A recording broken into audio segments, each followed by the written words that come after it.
But I hope every time you come to TCU, you are taking a pause and realize that life is, not all about peace and happiness. That, in between, there are challenges that we have today.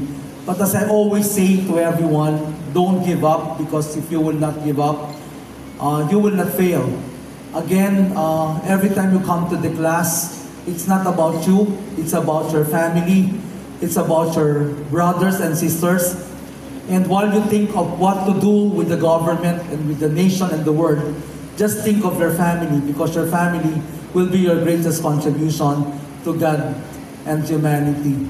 If you want to think about how you can help improve the country, you don't have to think about it in a large scale.